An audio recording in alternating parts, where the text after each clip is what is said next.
Alright, so this is Brodythecuber, popular YouTuber, 3 US national finalist, Yan 356i hater, and motivational speaker. You're lying to yourself. Last week I made a video solving a Rubik's Cube doing 5 push-ups for each turn, and it became super popular, everyone started doing it, but not Brodythecuber. He decided to one-up me and do 1 pull-up per turn, and ended up finishing it in 19 minutes and 40 seconds. Me, being the extremely competitive and salty person I am, decided to try this challenge for myself, and I got 19 minutes and 10 seconds, so get wrecked. Brody then texted me telling me he wanted a live rematch, so I accepted. Now the rules are, you do 1 pull-up per turn. Doesn't matter how you do the pull-up, you know, if you gotta kip and move your legs to get yourself up, then so be it. And then for the very last turn, you have to do 5 pull-ups instead of 1. Alright, let's do this. Ready, set, go. So the problem with this challenge is that Brody is like 10 times better than me at 3x3. He averages like 7 seconds, I average 11, so he probably does a lot less turns than me when solving a 3x3. So in order to compensate for this, I had to make sure that in general, I was moving at a faster rate than him. Yo, are you tired already? No, I'm all good. Done with cross. Therefore, I put the cube literally right next to my pull-up bar. This made it so I didn't have to walk from my pull-up bar to the cube, which saved so much time, and honestly made up for my inferior 3x3 skills.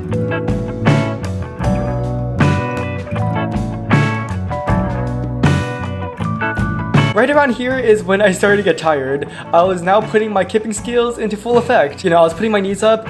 I just had to get over the bar, that's all. Now, compared to Brody, it may look like I'm not going all the way up, but frankly, your range of motion doing a commando pull-up, which was what Brody was doing, versus a close grip pull-up, which was what I was doing, is really different. Also, I just have the most inflexible back and shoulders in the world. Like, I can't even touch my arms doing this right now. So trust me, although it might not look like it, I was going as high as I possibly could.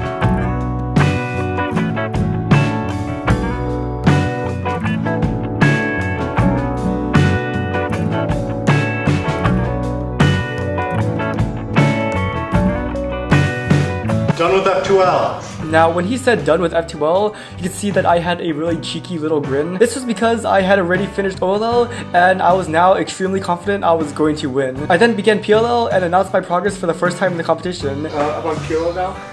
What? At this point, Brody knew he was screwed, and my confidence just went way up. Now, when doing algorithms, especially PLL, it's extremely hard to keep track of algorithms. You know, frankly, it's not easy doing 1 turn, doing a full pull-up, and remembering what turn you're supposed to be doing next. A lot of the time, you'll lose track of the algorithm, and that's exactly what happened to me. I ended up losing track of my PLL and spent literally 30 seconds just looking at the cube. Eventually, I figured it out, and I was now finishing my PLL and on my very last move. Alright, I'm on last turn now.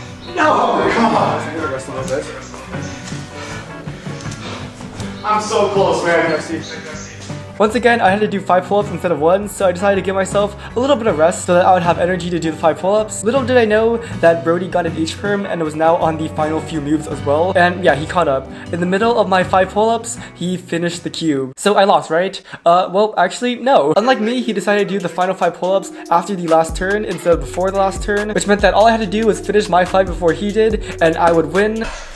And done. Crap. Come on, can I get under 10? Please. And that's exactly what happened. I finished the cube, stopped the timer, 9 minutes and 20 seconds, and now all I had to do is wait for Brody to finish his 5. The funny thing was that by now, Brody was basically dead. Like, he literally couldn't do any more pull-ups, and those last 5 took him over a minute. No, come on.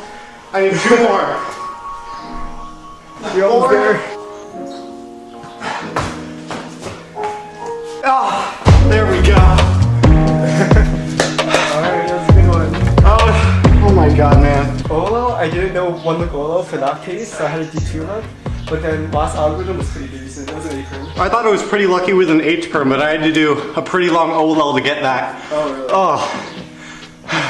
Now, before we ended the video, Brody had 1 last message, and that was this. I'm gonna promise you, this is not the end of this. I'm gonna need quite a while to recover from this, but I will be back. Alright, well, I guess we could just do our outros now. Alright, so there we go. We beat Brodythecuber. Finally, I beat him in a 3x3 race, so, you know, not every day that happens. Alright, that's all for this video, and I'll see you guys in the next one.